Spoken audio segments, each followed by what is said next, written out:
ጎይታ በባህሪው አይረን ክንምተለናሲ ንሰባት ጥራህ ንዝበደልና ጥራህ ዘይሆነስ ነቶም ዘይወደኑ ቅዱሳን መላእክት ምን አይረዮም ነሩ ስማ እስራኤል አሐዱ ውእቱ እግዚአብሔር አምላክከ እስራኤል ስማ አምላክ እግዚአብሔር ሓደ እዩ ደሰብ እግዚአብሔር ጽቡቅ ላይ ገበረሉ ሰው ካይለይ ግን ንርስዖም ተገይሩልና ሐምለ ይፈልጥ ንርስዖም እንደገና ሓደ ነገር ገብረልና ተሎ እግዚአብሔር በሕያዋይነቱ ለመጀመሪያ ጊዜ ከም ዝገበረልና ገይርና ነድነቅ ሕዝ እግዚአብሔር ጽቡቅ ገይሩሉስ ብስመን ይመስግን ነው ብስመን ይመስግን ነው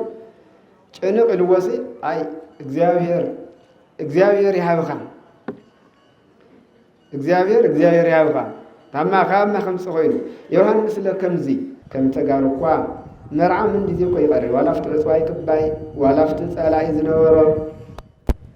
እንድሕር መርዓ ተሪፉ ማለት እኮ ሞት ተሪፉ ማለት ይሐቅ ለይተመርዓ ወይ ወለድ እዩ መውስ ወድሕር ለየለ መውላድ የለይ ድሕር መውላድ ለየለ ሞት ንየድ እዩ ለተወለደ እኮ ይንመውት መውስ ወይ ይተርፍን ከተርፍ አሎ እትብላ ቤተ ክርስቲያን እዚ ድኻታት ክርዱሉ ቆልዑ ክባጽሕሉ ዝግባእ ኢኮኖሚ ብሓንቲ ፀሓይ ብምኻን ማለት ስለ እግዚአብሔር ዘይኾነስ ሰቢረ የለይ ስልካ ተሓጋጊዝኻ ብሓደ ጊዜ ኢኮኖሚ ምውዳም እዚ ናይ ብሓቂ ያረ ይሰምዐና ኣብ ትግራይ ኮይና ኔና ትግራይ ማለት ድማ ንመብዛሕትኡ ህዝቢ ትግራይ ሲኦል ኮይናቶ እትነብር ለላ ይሕዚ ገሊኡ ብሕማም ገሊኡ ብጥምየት መብዛሕትኡ ድማ ብምንታይ بسقعت ጨርቅ ተለበስና ሰባት ደይ መስለኩም ንራአለና ኮይና ንሕና ዘመኑ ብዘምጾ መሳርሒ ካብ መንደር ሓሊፉ ከተማ ሙሉ ንስማዕ ድምጺ እናስማዕና ናይ በሐቂ ንምንታይ ነባ ሰበስና ንጨናነቕ ንበዳደል አረ ነውሪ እዚ ቤተ ክርስቲያን ብጣዕሚ ያተውግዞ ብጣዕሚ ማለት እዩ ምክንያቱ ተመሊሱ ለአና ይልቀትልና ለሎ ስለዚህ አውቃና ዘገይላ መርዓተ ገይሩ ሓላቀተ ዘይኸውን ዶ ትማልኩ ነርና እዩ የነርና እዩ ነርና ግን ሓሊቁ ዝተፈላልየ መልኩ ድሕር ሰዓት ግን ነገር ተቀይሩ እቲ ናይ ደስታ ዳስ ላብ ሓዘን እቲ ናይ ሞጎስ ናይ ክብሪ ዳስ ላብ ሓሳር ተለውጡ ብስጋ ሰብ ተገልጸ እዚ እዩ እሺ ከም ተዓንቶ ጥቁም ለበልዎ ዘመና አስተርዮ ይዝባል ብፍላይ ካብቲ ማሊ ጥምቀት ጀሚሩ ዘመና አስተርዮ ማለት ማለት ነው ምግላጽ ግልጽ ምዃን ማለት ነው ንዝረአ መቸም ተራእዩ ኢልካ ይድነቕ ብባህሪኡ እሱ ብሑ ኮይኑ ነገር ግን ሁሉ በግልጽነት ዘርኢ ዝምግብ ዝሕሉ አምላክ ንሕና ብጥንተ ተፈጥሮ እሱ ክሪአና ብዝኽእል ክብርን ሞገስን ፈጢሩና ነይሩ ነገር ግን እትሱ አባና ዝሪኦ ናባህሪው ልኾነ ንዓና ብጸጋ ዝሃበና ሃፍቱ አውሲድና ኣብ ቅድሚኡ ዓይኑ ናባና ዘውድቀሉ ኣብ ቅድሚኡ ዘቁመና ነገር ስኢና ካብ ቅድሚኡ ጠፊና ነርና ማለትስ አይሪኤና ይፈልጠና ነይሩ ማለት ይሆነ ግን ኣብ ቅድሚኡ ቆላሕታ ስኢና ነርና ንዑ ዓይኑ ላባና ቆላሕ ዘብል ኣዋና ኣይነበረን እቲ ዘውሰድናዮ ክምልስ ካብ ዝጠፋናዮ ክምልስ ኣብ በደልና ኩሉ ኣትዩ ክኽሕስ ጎይታ ንዓና መሲሉ እናትና ባህሪ ተዋሂዱ ኣብ መንጎና ክግለጽ ቅዱስ ፈቃዱ ነይሩ ንሕና ብዙሕ ኢና እንደሊ ደለናዮ ሁሉ ኣይኮነልናን ንሱ ግን ሁሉ ጥራሕ ፈቃዱ ይኹን ዝደለየ ሁሉ ይገብር ዝሳኖ ነገር የለን እቲ ንዓና ክገብሮ ብኣዳም ኣቦና ኣቢሉ ዘተስፈወና ግዚኡ ምስ ኣኸለ ጎይታ ሰዓትን ደቂቃን ከይሕለፈ ኣብ ማህፀን ድንግል ማርያም ሓዲሩ ስጋን ነፍሳን ወሲዱ ተዋሂዱ ካብ ናይ ዕለት ፅንስ ጀሚሩ እስካብ 9 ወርሕን 5 መዓልትን ተዓጊሱ ንሕና ኣብ ኣዴታትና ማህፀን 9 ወርሒ ምቕማጥና ኣካላዊ ዕብየት ክንፍጽም እዩ። ጎይታ ግን ኩሉ ዝካለ እዩ። ንኣዳም ቅጽበት ንግበር ሰባ ብኣርአያነ ወበኣምሳሊነ ኢሉ ናይ 30 ዓመት መንእሰይ ብኣካል ይኹን ብኣእምሮ ገይሩ ዝፈጠረ እሱ ወዲ 30 ዓመት ኮይኑ ዕለቱ ኣብ ሰዓቱ ምፍጣር ምውፃእ ምውላድ ጠፊኡ ኣይነበረን። ግን ሕጊ ሓሉ ስርዓት ሓዙ ዝብል ጥራሕ ዘይኾነስ ንሱ ስርዓትን ሕግን ከምህር ስለ ልመፀ ሕጊ ተፈጥሮ ኣየፋለሰን። ኣብ ማህፀን 9 ወርሕን 5 መዓልትን ተዓጊሱ ትማሊ ለኽበርናዮ ልደት ተወሊዱ ኣብ ቤተልሔም እምበኣር ኣስተርእዮ ካብዚ እዩ ዝጅመር። እቲ ብባህርዩ ሰማያውያን መላእክት ይኹኑ ምድራውያን ጻድቃን ይኹኑ ርእዮምዎ ዘይፈልጡ ጎይታ ብዝረአን ብዝድህሰስን ባህሪ ኣብ ቤተልሔም ተወሊዱ መጀመርያ መላእክት ርእዮምዎ ምንቲ ልምሓዙ ክምችወና ጎይታ ኣበየ በይተርእዩ ንመንን ተራእዩ ንምንታይ ኸ ተራእዩ እም ሰለስተ እዚኦም ክንርኢ ኢና። ጎይታ ብመጀመርያ ዝተረእየሉ ቦታ ቤተልሔም እዩ ማለት እልተወለደሉ ማለት እዩ። ጎይታ ኣብ ማህፀን ድንግል ማርያም እናሃለወ ኣብ ፅንስ ለሎ ይረአ ድዩ? ምናልባት ብላባላቶሪ ክረአ ይኽእል እዩ። ነገር ግን ጎይታ ሽዒጡ ላባላቶሪ ተዝነብር ብላባላቶሪ ክንሪኦ ኢና እኳ ተዝብሉ ሰባት ክርእይዎ ኣይኽእልን ክረአዮም ተዘይደልዩ እሱ ክረአየሉ ብዝደለየ መጠንን ክረአየሉ ኣብ ዝደለየ ሰዓትን ቦታን ይረአ እምበር ፍጡራት ክንሪኦ ኢና ስለዝበሉ ክርእይዎ ስለ ዝደለዩ ኣይረአን። እሱ ክረአየካ ፈቃደኛ ብዝኾነሉ መጠን ተዘይቀሪብካዮ ተዘይደሊኻዮ እሱ ኣይረአን።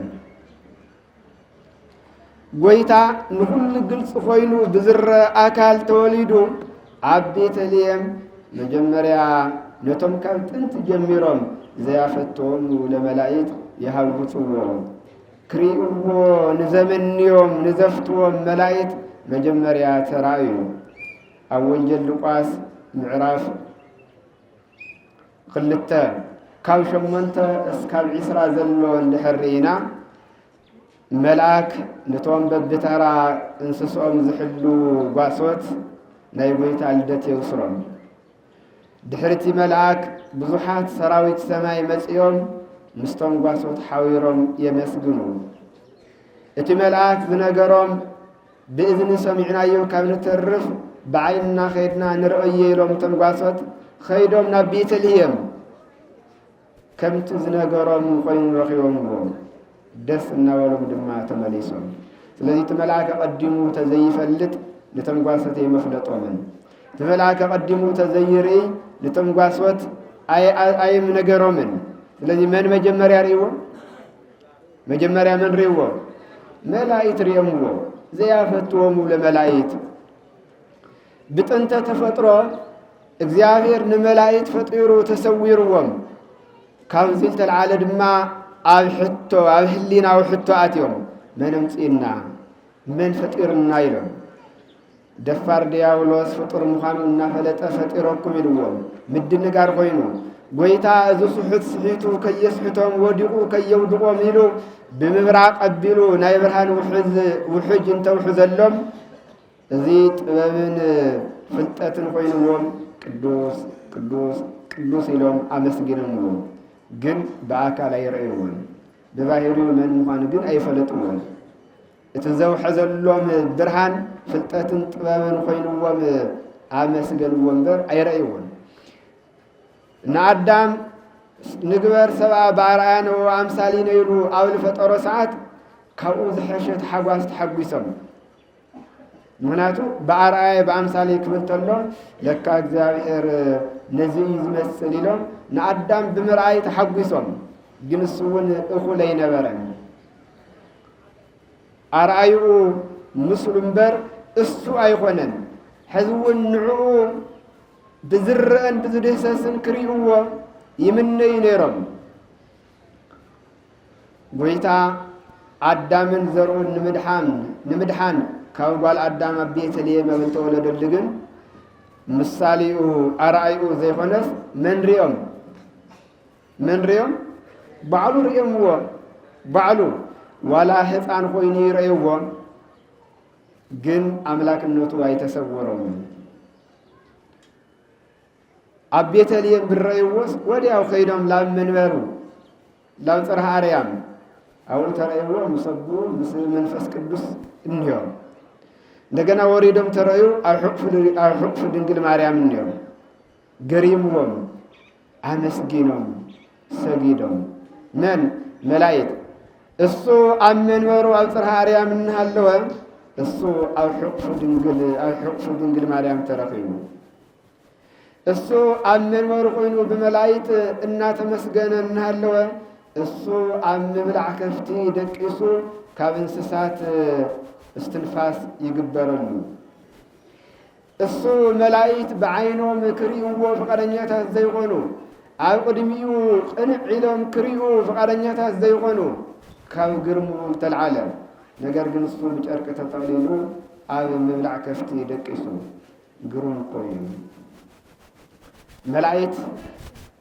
ቀፂሎም ድማ ጓሶት ኣብ ዝተወለደሉ ለይቲ ሪኤምዎ መላእክት ካብዚ ጀሚሮም ብዙሕ ግዜ ሪኤምዎ 40 ለይትን 40 ቀትርን ጸይሙ ብዲያብሎስ ተፈቲኑ አሸኒፉ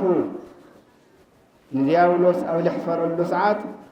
እንታይ ዝብል ወናሁ መፁ መላእክት ይትለኣክዎ እንሆ መላእክት ከገልግልዎ መፁ ይብል ንመን ነቲ ኣብ ቤተልሔም ዝተወለደ ነቲ ኣብ ናዝሬት ዝዓበየ ነቲ ኣብ ዮርዳኖስ ቢድ ዮሐንስ ዝተጠመቐ ነቲ ኣብ ገዳመ ቆሮንቶስ 40 ለይትን 40 ቀትርን ዝጾመ ብሰይጣን ተፈቲኑ ብሰይጣን ዘሸነፈ ከገልግልዎ መፅዮም እሱ ጥራሕ ኣይነበረን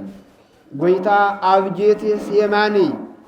ሰይጣን ካብ ኩላትና ኢሉ እውን ሞተ ነፍሲ ካብ ኩላትና ክርሕቕ ኣባ ሂልፋ ለዛቲ ጽዋዕ ነዛ ጽዋዕ ሞት እዚኣ ካባየ እሕልፋ ነገር ግን ፈቃድካ እምበር ከም ፈቃደ ይኹን ኣብ ዝበለሉ ሰዓት እውን መልአክ መፅኡ ዘጽንዓንዖ መልአክ መፅኡ ይብል ዘጽንዓንዖ መልአክ መፅኡ ይብል ኩላትና ካብ መቃብር ከውፅእ ናብ መቃብር ወሪዱ 3 ቀትርን 3 ለይትን ጸኒሑ ሞትን መቃብርን አሸኒፎ ብሉ ተስእሉ እውን መላእክት ተቀዲሞም ሪእዎ እታ መቃብር ባዶ ምዃና ፈሊጦ ነታ ናይ መቃብር መኽደን እምኒ ፈንቂሉ ኣብ ልዕሊኣ ተቐሚጡ ንተነንስቲ ናይ ጎይታ ትንሣኤ ዘብሰረ መልአክ እዩ መወዳእቱ ድማ ንጉሶም እዩ እሞ ከም ሰራዊትነቶም እሱ በገዛ ስልጣኑ ብክብሩ እንትዓርግ መላእክት ብዕልልታን ብዝማሬን ዓጅቦም ወዓሪቦም ስለዚህ መላእክት መዓዝዮም ንጎይታ ምርኣይ ጀሚሮምዎ መዓዝዮም ንጎይታ ለመጀመርያ ሪኦምዎ ኣብ ቤተልሔም ኣብ ዝተወለደሉ ሰዓት ንሕና እውን በቶም ጓሶ ተቢልና ድድሕሪ መላእክት ርኢናዮም በዚ ኣይተገደበን ድሕሪኡ ደኣ ዋላ ኳስ ካብ 30 ዓመት መምህርነቱ ካህሊነቱ ኣምላክነቱ ከይገለጸ ኣብ ናዝሬት ይዕበ እምበር ብፍላይ ድሕሪ ጥምቀት ለለ ግን ንኩሉ ተራእዩ ብዙሓት ዳህሲሱ ክንነብረሉ እንተለና ንመንነትና ክገዝኦ ተሎ ሽዑዩ ናይ ቃል እግዚአብሔር መድኃኒትነት ረጋገጽ ቃል እግዚአብሔር ኩሉ ጊዜ መድኃኒት እዩ ግን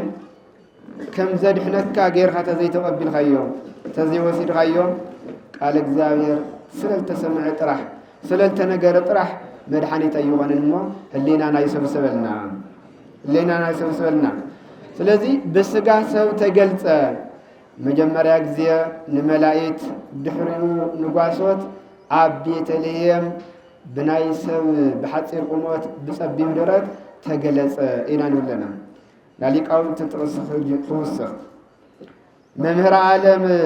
ቅዱስ ቄርሎስ ኣብ ሃይማኖት አበው ድርሳኑ ከምዚ ይብል ጎይታ በባህሪው አይረን ክንብል ተለናሲ ንሰባት ጥራሕ ንዝበደልና ጥራሕ ዘይሆነስ ነቶም ዘይወደሉ ቅዱሳን መላእክት ውን አይረዮም ነይሩ ግን ክሪእዎም ነይሮም ከምዚ ይብል ኣብ 77 ምዕራፍ 39 ክፍሊ ቁጥር 25 ሰወሰ ይተፈጥረ በልብሰተ ስጋ ወይወረደ እምይክህሉ ፍጡራን ይነጽሩዎ ጎይታ ስጋ ለቢሱ ተዘይግለጽ ነይሩ በሐትል ስጋ ተዘይለብስ ነይሩ በሐፂር ቁመት ብጸቢብ ደረት ተገሊጹ ተወሲኑ ተዘይግለጽ ነይሩ ፍጡራን ክሪእዎ አይምኽኣሉን ነይሮም ይብል ታይም ጎር ነይሮም ክሪእዎ አይምኽኣሉን ነይሮም ብዝርአ ብውስን አካል بجزف أكل تزيج نيرو كريو أي مخالون نيرو أكو قال أمهاو بهاتيتومو إلا يكلو نتصر إلا يكلو ينتصروا كريو زي يخلو سوات راح أيخونن مني ما الله فطوران زمرئت زززياه أرأياهمو نبابيان ومنفساويان يكهلو ينتصروا بزهالو بوتو اتوم تفطروا مرجق زغنا سرحهم مسغانا زغنا ناي سماي ملائكتون بتي ناي طنت باهريو بباهري ملكوتو خريو ايم خالون نيرهم اسكع بيتا عبيت اليوم زولد ملائكة كم تفطروا جميرهم حنت معلتي طرح زي خنس حنت ساعة كوا حنت سكند كوا يرأيوي جن يمني نيرم حزقن بزر بحصير أموت بسبي بدرات بوصن أكل عبيت اليوم مستولدة ريمو يوسخ أو 7 معراف بصر 56 أسترعي لملائكة تولدوا بسقا قويتا بسقا تولدوا لملائكة ترعي اسمه يرئيوه من قد ما يكون 7 قد من مخانو أي يرئيوه النورمو بسقا تولدوا تاخوانا ترعي نمن مجمريا لملائكة بحريو دما نسب سلازي قويتا أبزي مرأي زنبرنا نحنا طرح زي الناس ملائكتون قويتا أبزي مرأي يونيرو نقرقن بزر آكال دحر مقلاتو نقلاتنا ترأيو أذنا يقويتا تقليس مرأي أبل علنا تاي فايدا له انتاي لو تنسيو مجارشا كنريينا انتقال اينا يقويتا قلص خوين خامرأي ويم قلص مخوان أو يوردانوس دما زي بسقا أبيت اليوم توليدين لنا أب يوردانوس دما بحدنتن بسلسنتن تقليتو قويتا اسكع 3 عامات أملاكاوي سرحو أي سرحن مالتكوا تزي تخالة نقرقن كم هتسانات خوينو انت تصاوت أملاكاوي سرحو يسرح نيرو كم من اسي ويم كم أكل متن خوينه كساوس تولدما أملاكه سرح يسرح نيرو كل نتنا تفطروا سرعات ناس خيدوا وليو وهران إجزي يسوس لهم مستقبرات يبل كم شماغل كم منسي كم دياقون كم قشي كم أناغونستيس كم منوكسية كم هتسان كم كله خوينه كوي بزيمن بزيكا كاول تقبلنا أي حتيات زي تقبلنا بزيكا كاو زي تقبلنا أي حتيات ملعولنا يا زير ذهبنا ويم زرعنا يخونتي ناتنا ملعولو كابديا ولا تمارنا يا تلقحنا يا بزيكا ذا ملعولنا حتيات كما نقول غير ناي تفطرو حقي ايف فالسن ناي مصحفت حقون ايف رسن اسكع 30 عامت للو حق مصحفاون حق طباياون تنغر عوي እና ፈጸመያዊ ሕግ መጽሐፋዊ ወሸመንተ መዓልቲ ቤተ ግዝረት ምኻድ አርባ መዓልቲ ናብ ቤተ እግዚአብሔር መስዋዕት ሒዝኻ ምቕራብ ሕግ መጽሐፋዊ ማለት ነው። ከምኡውን በበዓመቱ በዓል ፋሲካ ለምኽባር ኣብ ኢየሩሳሌም ናብ እትርከብ ቤተ መቅደስ ምውፃእ እዚ ሕግ መጽሐፍቲ ነይሩ። ሕግ ጠባያዊ ናይ ተፈጥሮ ሕግ ድማ ተዓንተ ወልወልናዮ ቀስ ብቀስ ምዕባይ ማለት ነው። ቀስ ብቀስ ምዕባይ በሓደ ጊዜ ከዓብና ተኻሎስ ግን ሕግ ተፈጥሮን ዘይምፍላስ ቀስ ብቀስ ምዕባይ ነዲኡ ንቤተሰቡ እናተኣዘዘ ግን ከም ሰውነቱ ነዲኡ ሽሉ ክእዘዝ ተሎ ከም ኣምላክነቱ ድማ ኣምላካዊ ስራሕ ይሰርሕ ኣዲኡ ማይ ምጽቱሎ እሺ ይብል ከም ሰውነቱ ከም ኣምላክነቱ ድማ ካልኦት ማይ ክሕዝሉ ብዘይኽእሉ ማይ ሒዙ ይመጽእ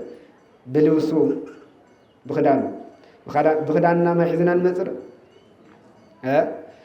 ዕንጨይቲ ትልእኾ ከም ሰውነቱ እሺ ኢላ ከም ኣምላክነቱ ድማ ብንፋስ ጠሚሩ ኣብ ደመና ጽዒኑ የምጽኦ ግን እዚ ብግልጽ ይነበረይ ንውሱናት ይነይሩ እስካብ 30 ዓመት ለሎ ኣብ 30 ዓመት ብኢድ ዮሐንስ ኣብ ፈለገ ዮርዳኖስ ኣብ ተጠመቐሉ እጽበት ሓድነትን ሰለስትነትን ተገሊጹ ኣብ ዘመን ቡሊ ንእስራኤል ዘስጋ ከምዚ ዝብል ተነጊርዎ ስማ እስራኤል አሃዱ ውእቱ እግዚአብሔር አምላክከ እስራኤል ስማ አምላክህ እግዚአብሔር ሓደ እዩ ብብሉይ ኪዳን ሰለስትነት ኣይተገለጸን ሕውይ ነይሩ እቶም ናይ ምስጢሩ ሰባት ከምለ አብርሃም ሄኖክ እቶም ዓበይቲ ኣበው ተዘይኮይኑ ኣብ ጉባኤ ሰለስትነት ኣይፍለጥን ነይሩ ንመጀመርያ ግዜ ተገሊጹ ኣብ ዮርዳኖስ ጎይታ ብኢድ ዮሐንስ ተጠሚቁ ካፍቲ ቀላይ ወፂኡ ኣብቲ ወሰን ባሕሪ ብልቆመ መንፈስ ቅዱስ በአምሳል ርግቢ ወሪዱ ተራእዩ ሪኹም ጎይታ ተጠሚቁ ወፂአሎ መንፈስ ቅዱስ ድማ በአምሳል ርግቢ መሲሉ ወሪዱ ትሽዑ ሰዓት ጎይታ ተጠመቀሉ 10 ሰዓት ይነይሩ ተሐዋስያን ዝንቀሳቀሱላ ይኾነን ርግቢ ዘይኾነትስ መንፈስ ቅዱስ በአምሳል ርግቢ ምውራዱ በዘይ ይዘረጋገጽ ክንፉ ድማ ሓደ ክንፉ ላብቲ ተጠመቀ እግዚአብሔር ወልድ ሓደ ክንፉ ድማ ላብ ሰማይ ገይርዎ ታይ ማለት እዩ ሕይወት አብ ሕይወት ወልድ አነ የክብል ተሎ እንደ አካል ክልተ አካል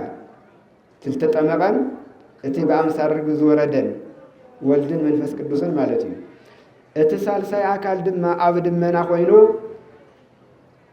አው ህሉ ኮይነ ክምለኽን ክስገደለይን ንተዋህዶ ንመስዋዕትነት ዝመረጽዎ ወረድ ተወለድ ኢለ ዝለኣክዎ ዝወልዶን ዝፈትዎን ወደይ እዚ እዩ ኢሉ መስኪሩ ስለዚ ሰለስተ አካል ማለት እዩ ሰለስተ አካል ኣብ ዮርዳኖስ ሓድነትን ሰለስትነትን ስለመድየም ልምስክሩ ለለው እግዚአብሔር መንፈስ ቅዱስ እውን ክንፉ ረዊው ምርአዩ ሕይወት ወልድ ሕይወት ኣብ አነ እየ ይልብለሎ እግዚአብሔር አውን ዝፈትዎ ወደይ እዚ ይልብለሎ እግዚአብሔር ወልድም አቀዲሙ ስለ እግዚአብሔር ኣብ መስኪሩ ዮሐንስ ጨኒቅዎ ወአነ በአኻ ጥማቅ እምበር ስኻ መጌርኻ በአይቲ ጥማቅ ክብለተሎ ግድ የለም ሕጊ ክንፍጽም ይግበና ሱልኻ ዳጥመቐኒ ኢልዎ እሽሞ መጥመቕኹኻ ታይለኸ ኸጥመቐካ ነቶም ካልኦት ናይ ክርስቶስ ደቀ መዝሙር ክትኾን ናይ ክርስቶስ ደቀ መዝሙር ክትኾኒ ተጠመቁ ተጠመቂ ኢለ የጥምቖም ንዓኻ ታይለኸ ጥመቐካ ኢልዎ ጨኒቑ ሓቁ እዩ ሓደ ሰብ እግዚአብሔር ጽቡቕ ዘይገበረሉ ሰብ እኳ የለይ ግን ንርስዖም ተገይሩልና ሐምለ ይፈልጥ ንርስዖም እንደገና ሓደ ነገር ገብረልና ተሎ እግዚአብሔር በሕያዋይነቱ ለመጀመሪያ ጊዜ ከም ዝገበረልና ገይርና ነድንቕ ነተረሰ ይደግሙ ድሓርቲ ሰብ መቸም ሰብ ሕርቢት ይልዎ ጭንቕ ይልዎ ዝኾነ ነገር ክግበረሉ ተሎ ተገይሩሉ ከም ለይፈልጥ ገይሩ እዩ ለድንቕ ድሓር እግዚአብሔር ከመስግን ደልዩ ምእመናን ንዓኻትም ነመስግነኩም ተኾይና ታይልና ነመስግነኩም እግዚአብሔር ይሃብኩም ሓቀ ይኸም ንብል እግዚአብሔር ይባርኩም ሕድሕድና ክንመሳግን ተደልና ኸም ኢና ንብል ለእግዚአብሔር ታይልካ ይመስገን ጭንቕ ኢልዎ ብስም እግዚአብሔር ይልመስገን ጽቡቕ ዝገበረልካ ኩሉ ሕዚ እግዚአብሔር ጽቡቕ ገይሩሉስ ብስም መን የመስግን ነው ብስም መን የመስግን ነው ጭንቕ ኢልዎሲ አይ እግዚአብሔር ይሃብካ እግዚአብሔር ይሃብካ ታማ ካማ ከምጽ ኮይኑ ዮሐንስ ለከምዚ ካልኦት ብስምካ የጥምቆም ንዓኻ ብስም መን ኣጥምቐካ ኢልዎ ወልዱ ለቡሩክ ከሳቴ ብርሃን ወልድቲ ቡሩክ ማለት እንታይ ማለት እዩ መርገም ዘይብሉ ግን ዝባርኽ በረከት ዝህብ ብሩክ ባሕሪ ከሳቴ ብርሃን ገላጽ ብርሃን ብባሕሩ ብርሃን ዝኾነን እንደገና እውን ብርሃን ዝህብን ተሳሃለኒ እግዚኦ እናበልካ ጥምቐኒ ኢልዎ ስለመን ይልምስክር ለሎ እግዚአብሔር ወልድ ስለ አቡ ይልምስክር ለሎ ካብ እግዚአብሔር አብ ተላኢኸ እየመጽየ አቦ እዩ ልኢኹኒ ወድቲ ቡሩክን ገላጽ ብርሃንን እግዚአብሔር አብ ይኩሉ ለሎ ኣብ ደመና ኮይኑ መስከረ ከታ ኢሉ ለሎ እቲ ዝወልዶን ዝፈትዎን ንስተዋህዶ ዝሓረኽዎ ንመስዋዕትነት ዝመረጽክዎ ወደይ እዚ ኢሉ ለሎ ስለዚህ ሓድነትን ሰለስትነትን ተገሊጹ ንመን ዮሐንስ የጥምቆም ንዝነበሩ ህዝብን አበይ ኣብ ዮርዳኖስ አንተዎ ሰብ ብምዃኑ ኣብ ቤተልሔም ተወሊዱ ንመላእክትን ንጓሰቱን ኢልና ነርና ሕዚ ድማ ሓድነትን ሰለስትነትን ስላሴ ሓደን ሰለስተን ምዃኑ ናይ ስላሴ ሓድነትን ሰለስትነትን ተገለጸሉ እዩ ዮሐንስ ከጥምቆም ዝጸንዑ ህዝብን ኣብ ዮርዳኖስ ምስ ቃሉ ዲና እግዚአብሔር ምኸዝውን ምስ ኩላትና ይኹን ሳልሳይ ኣብ ቃና ዘገሊላ አምላክና መድኃኒና ኢየሱስ ክርስቶስ ተጠሚቁ ኣይወዓለን ኣይሓደረን ናይ ትሩፋት ሁሉ መሳርሒ ዝኾነ ጾም ንምውጻም ወይም ናይ ጾም ስርዓት ንምስራዕ ከምዚያን ተጸይምኩም ጸላኢኹም ተሸንፈይኹም ንምባል ናብ ገዳመ ቆሮንቶስ ኸይዱ 40 ሌሊትን 40 ቀትርን ጸይሙ ጾሙ ወዲኡ ናብ መንደር ተመሊሱ ሐዋርያት ተምሃሮ ክስብስቡ ጀሚሩ መጀመሪያ ክልተ ደቂ ዮና ካልኣይ ክልተ ደቂ ዘብዴዎስ ድሕሪኡ ፊልጶስ ድሕሪኡ ናትናኤል ከምዚ ገይሩ ሐዋርያት ክስብስቡ ጀሚሩ ጎይታ ካብ ጾም ኣብ ተመለሰሉ ኣብ ሳልሳይ መዓልቲ ሕዚ ናይ መርዓ ግዜ ይሓቀይ ከም ተጋሩ እኳ መርዓ ምን ጊዜ እኮ ይቐርብ ዋላፍቲ ዕፅዋይ ክባይ ዋላፍቲ ጸላኢ ዝነበሮ ድሕር መርዓ ተሪፉ ማለት እኮ ሞት ተሪፉ ማለት ይሓቅ ለይተመርዖ ይውለድ እዩ መውስወ ድሕር ለየለ ምውላድ የለይ ድሕር ምውላድ ለየለ ሞት እንየድ እዩ ልተወለደ እኮ ይንመውት መውስወ ይተርፍን ክተርፍ አሎ እትብላ ቤተ ክርስቲያን እዚ ድኻታት ክርዱሉ ቆልዑ ክባጽሕሉ ዝግባእ ኢኮኖሚ ብሓንቲ ፀሓይ ምብኻን ማለት ስለ እግዚአብሔር ዘይኾነስ ሰቢረ የለይ ስኡልካ ተሓጋጊዝኻ ብሓደ ጊዜ ኢኮኖሚ ምውዳም እዚ ናይ ብሓቂ የረ ይሰምዐና ኣብ ትግራይ ኮይና እኒና ትግራይ ማለት ድማ ንመብዛሕትኡ ህዝቢ ትግራይ ሲኦል ኮይናቶ ልትነብር ለላ እዩ ሕዚ ገሊኡ ብሕማም ገሊኡ ብጥምየት መብዛሕትኡ ድማ ብምንታይ ብስግዓት ጨርቂ ተለበስና ሰባት ዶ ይመስለኩም ንረአ ኣለና ኮይና ትና ውሽጥና ጓሂ እኮ በአንደበትና ይግለጽለ እኮ እዩ ግን ኣብዚ ሁሉ መከራ ኮይንካስ ዳስ ደስ ዲስኻ ድግስኻ እሞ እንደገና ንሃይማኖትካ ዘንቅፍ ምስ ኣምላክካ እግዚአብሔር ዘባየስ ሙሉእ ቀትርን ሙሉእ ለይቲ ለሓመመ እፎየ ዘይብለሉ ለሓመመ ሰብ قتر قنزي وعينو ليتكو يفيلو أو سرح له على سب زي عرف له እግዚአብሔር قتر سرح ليتن عرفت إيونا اتنا سرح له على سب ليتي ستكرك بلو جن نحنا زمانه بزمصو مسارحي كم من در حليفو كتماملو نسمع دمصي الناس معنا بحقي لمن تعينا با سبسنا نچانانا نبدادل أرنوري زي بيت كريستيان بطعم ياتوغو بطعم مالتي معناته تمليسو لان ايل قتلنا لله ስለዚህ አውቃና ዘገይላ መርዓተ ገይሩ ድንግል ማርያም በቤተሰብነት ተጸውዓ አዶ ጸውዕና ዶ ወዳኽን ሓድጎ ተባሂሉ ጎይታውን ተጸውዑ መምህር ጸውዕና ዶ ተምሃረክን ሓድግ ተባሂሉ ሐዋርያት እውን ተጸውዖም ነቲ ዳስ ስሩሕ ጀሚሩ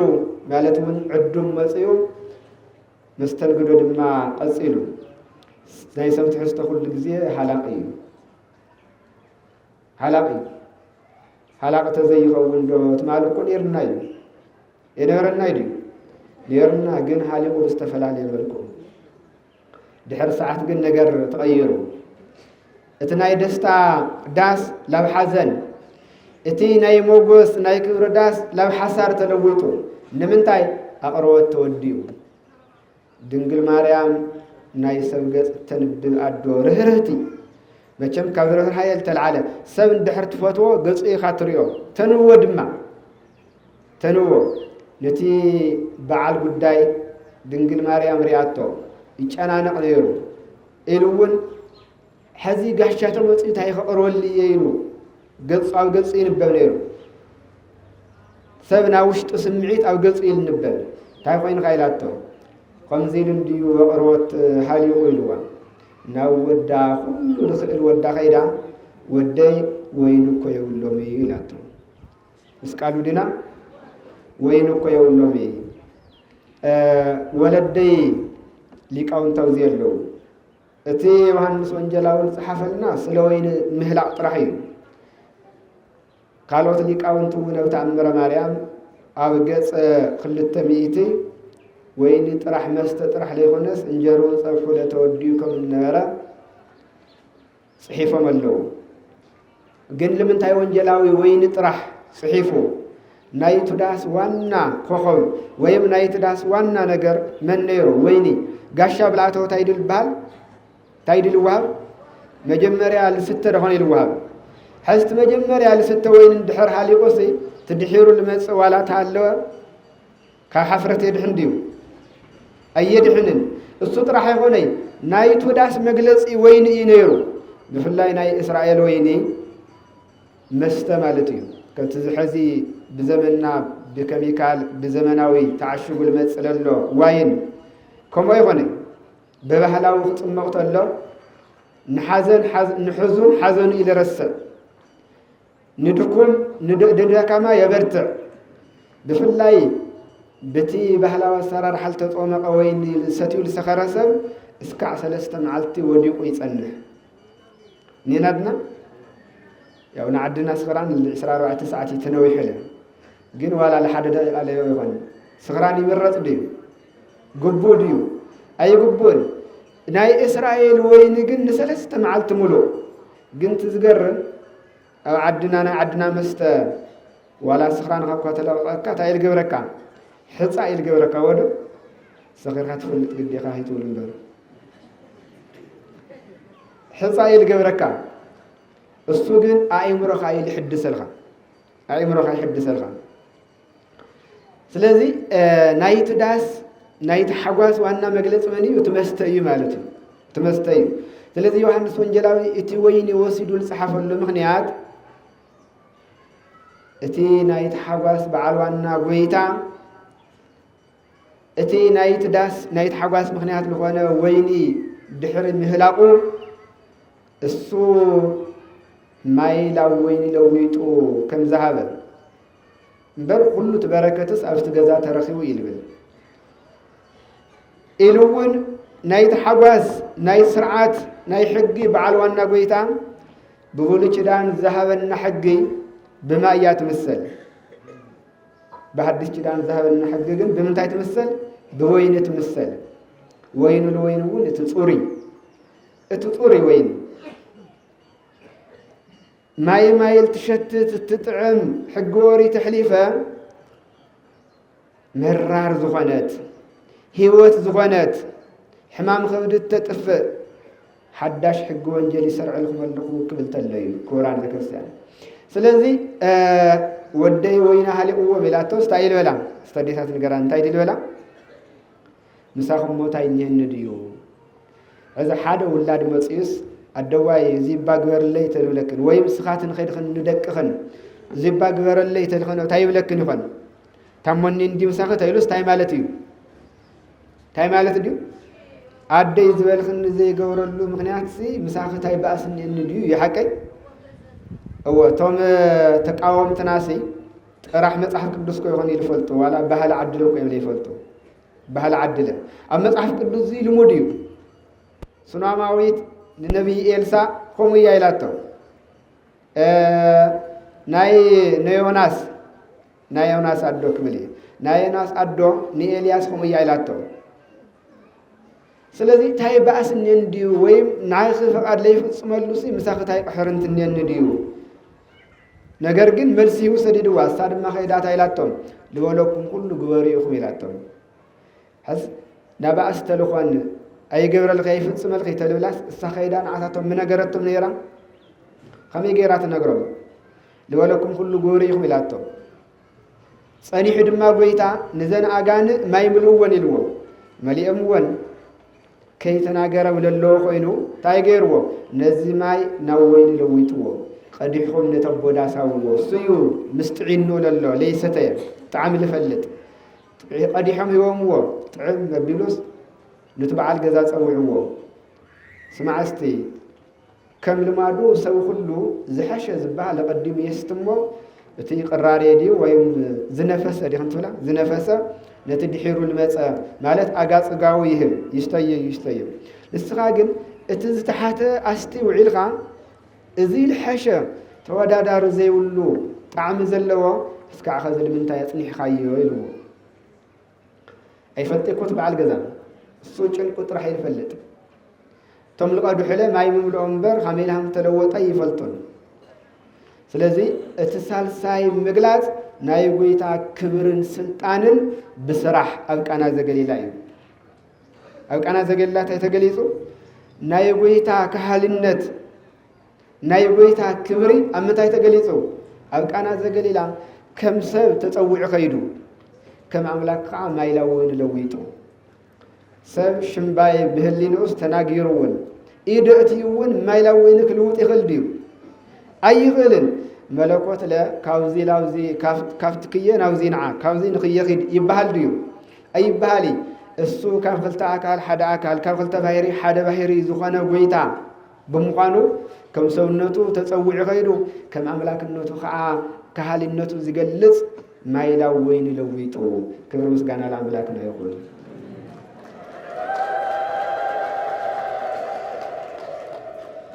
ስለዚ ጎይታ ኣብ ክንደይ ቦታ ተገሊጹ ኣብ ሰለስተ ቦታ ንመን ንሰባት ንመላእክት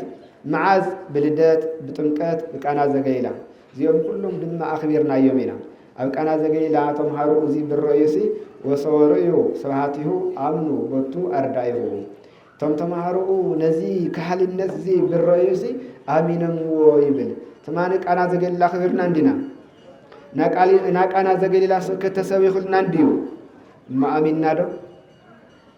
ኣሚንና ዶ እምነት እኮ ደረጃ እኒዎ ኮይ ብርክ እኒዎ ኮይ መግለጽ ለኮ እኒዎ እዩ መግለጽ እኒዎ ኣማንየ ጥራሕ ይኾነ ናይ እምነት ናይ ኣማንነት መግለጺ ተኣማንነት ዝበሃል እኒዎ ተኣማንነት ክቡራን ዘክርስቲያን ናይ ርእስና ናይ ትምህርትና ርእስታ ኢልነበረ ብስጋ ሰብ ተገልጸ እዚ እዩ ንብል ነበረ ብፍላይ ቶም ሽዱሽተ ነገራት ኢና ነብና እወ እቲ ብስጋ ተገልጸ እቲ ብስጋ ሰብ ተገልጸ እቲ ብመንፈስ ጸደቀ መንፈስ ጸደቀ ማለት እንታይ ማለት እዩ ጎይታ ኢየሱስ ክርስቶስ ብፍላይ ካብ ጥምቀት ጀሚሩ بتينا باهري هوتو منفس قدوس بنا باهري أبو እግዚአብሔር አብ አምላክ ወደ አምላክ መሆኑ ፍጹም አምላክ ፍጹም ሰው መሆኑ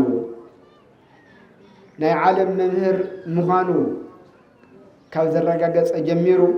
ብሕሪ ሁሉም ለሰርሖም ስራሕቲ በቲ አማሂፀን ድንግል ማርያም ገንዘብ ዝገበረ መንፈስ ቅዱስ እዩ በመን በቲ አማሂፀን ድንግል ማርያም ንሕና ጸጋ መንፈስ ቅዱስ ንቀበል አምንታዩ ኣብ ባሕሪ ዮርዳኖስ ማለት እውን ብዕለት ጥምቀት ኢና ጎይታ ግን ልተጠመቆ ማሂፀን ዮርዳኖስ ብሩህ ንምግባር ማያት ንምቅዳስ ሰለስትን ሓድነቱን ሰለስትነቱን ንምግላጽ መጽሐፍ ዕዳና ልምድምሳስ እምበር ጎይታ ወዲ እግዚአብሔር ኮንዲ ተጠሚቁ አይሆነን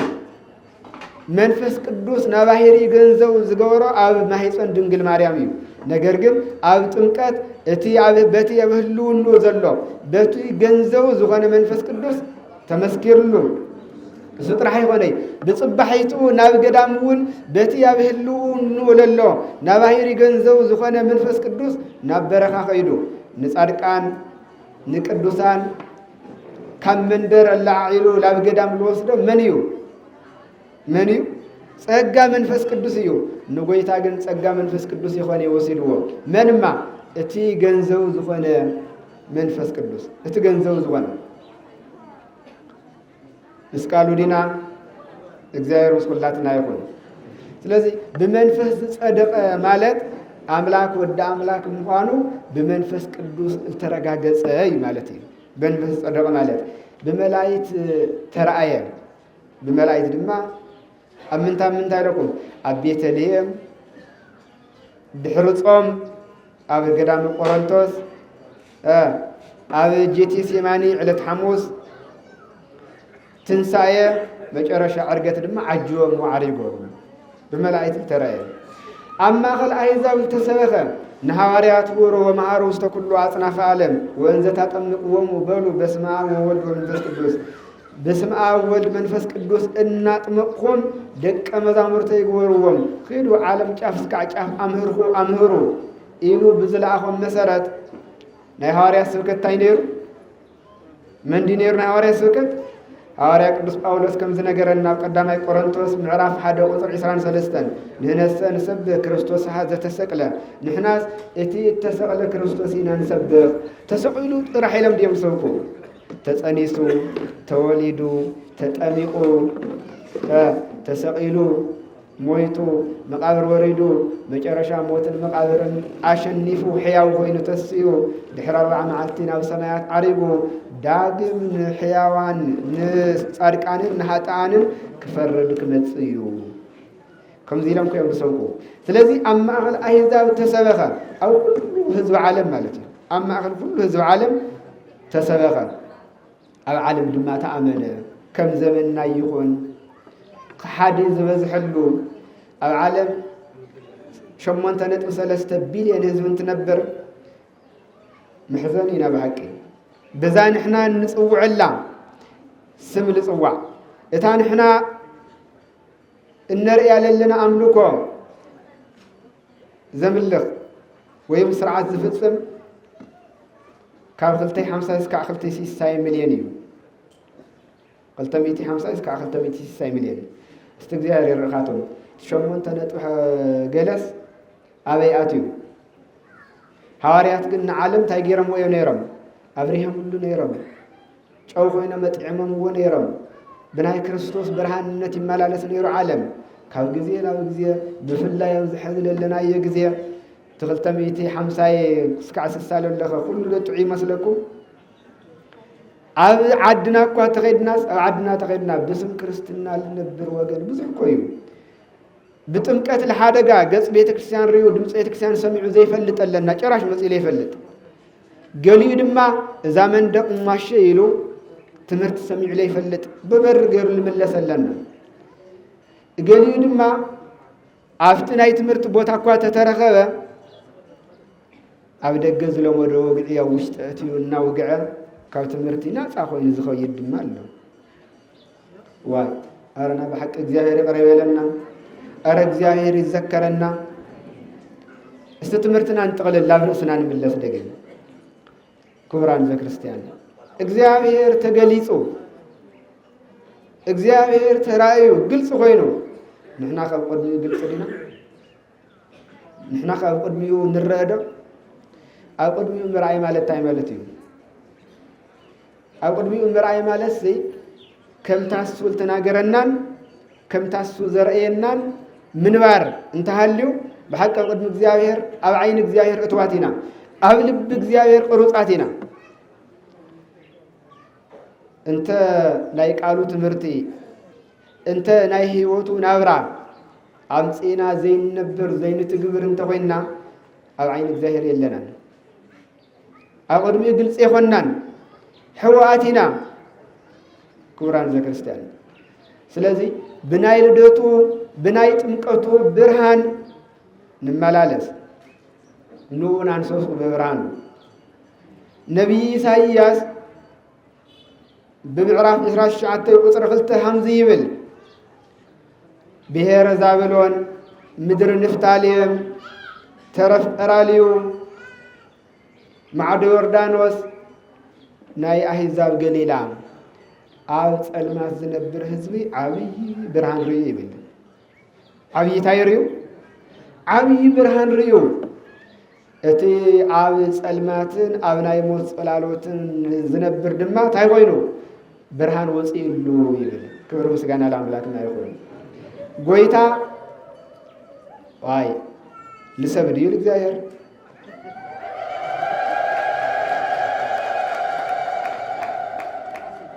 ولسب كاي علل يبيت ክርስቲያን ለእግዚአብሔር ድሕር ኮይን ድማ ይገልጸይ ማለት እዩ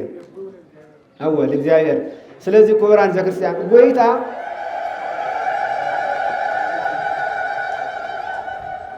ماشي اللي لحقوس يسمعنا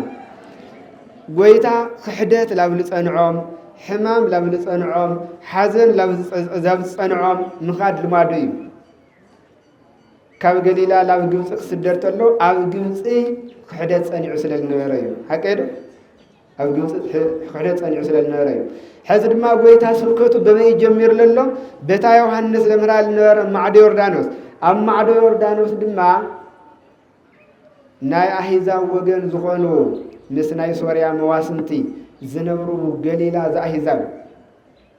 نفتهم فتصل خحدة ناي مرد قرنان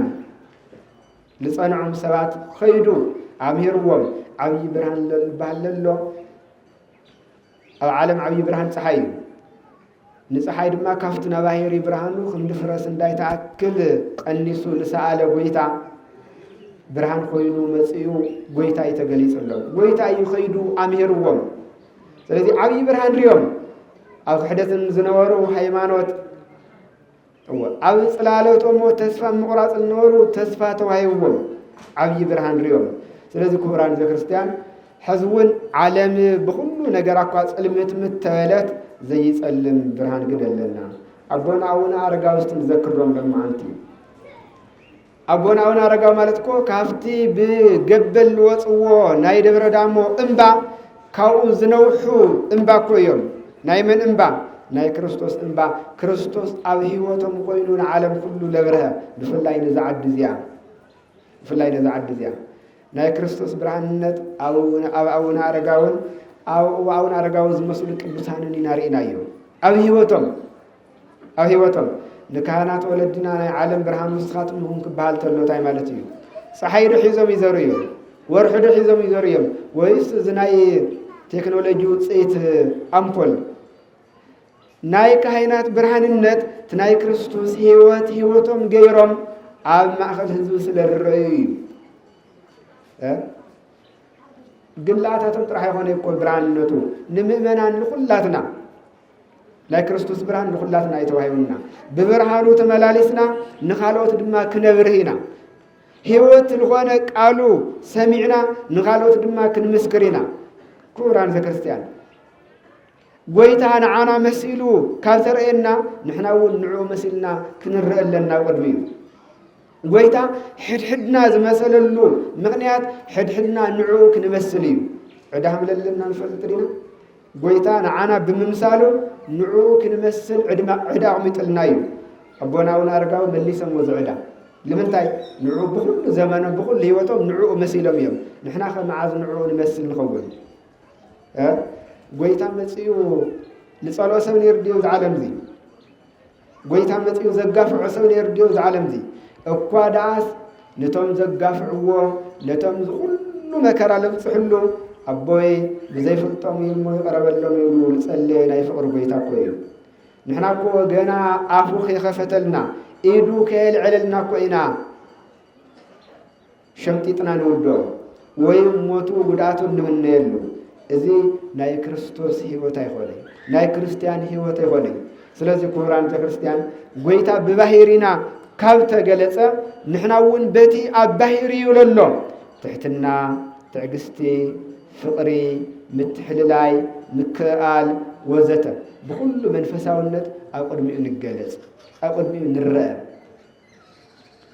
زياب بفقادنا خنقبرات زيخينا